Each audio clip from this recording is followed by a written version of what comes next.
This is Fox 5 News Morning. Time now, 7:21. Coming up, we're live in a digital world, of course. A lot of our private information can end up online and in the wrong hands. We saw that happen with Equifax. Ahead at 7, we'll talk to someone who can give us some tips on how to keep our information secure. Stay with us. We'll be right back.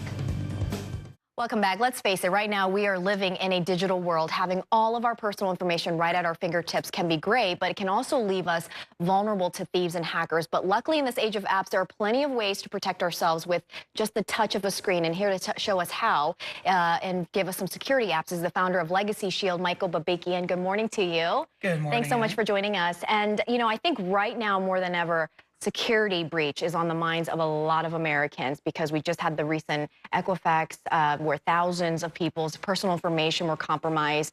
And we've seen this happen before. So what can we do to protect ourselves before something like this happens? Yeah, that's a great question. We are living in the app age today. We have information at our fingertips from the moment we wake up all the way until the few minutes before we fall asleep. So really having all that information and all of those apps with all that information, we need to be very careful about where we place our information. Looking at privacy and security standards is very important for the typical person today. There is a cost to free. A free app doesn't necessarily mean that it's the best thing out there. So really looking into privacy and security and making sure all of that is set up for you properly and it's vetted out properly. Right, and it's going to require some homework from the consumer, right? You have to educate yourself on what's out there, read the fine print.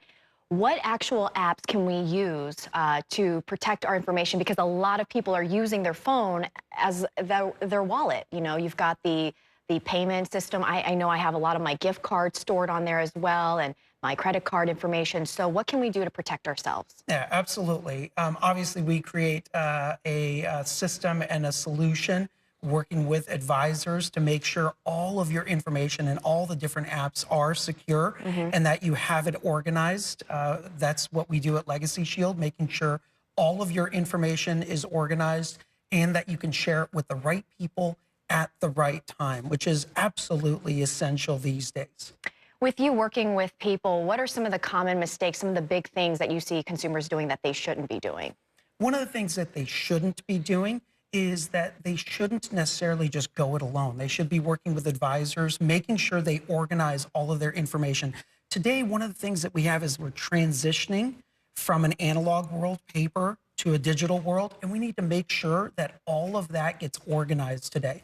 The recent hurricanes that swept through our country really exemplify why it's so important to make sure all those documents, insurance policies, and things like that are organized, uploaded properly, placed into the proper places that you can access at any time and that you can give access to people at any time.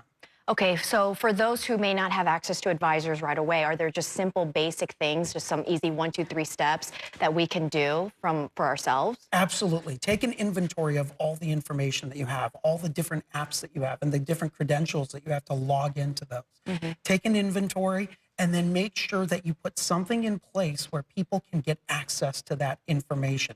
The paper documents that you have that are not online, make sure to scan them in, organize them so that they are at your fingertips as well. Okay, as a backup. Absolutely. All right, Michael, thank you so much. Thank you, Anna. All right, you're watching Fox 5 News Morning on this Saturday. We'll be right back after this break.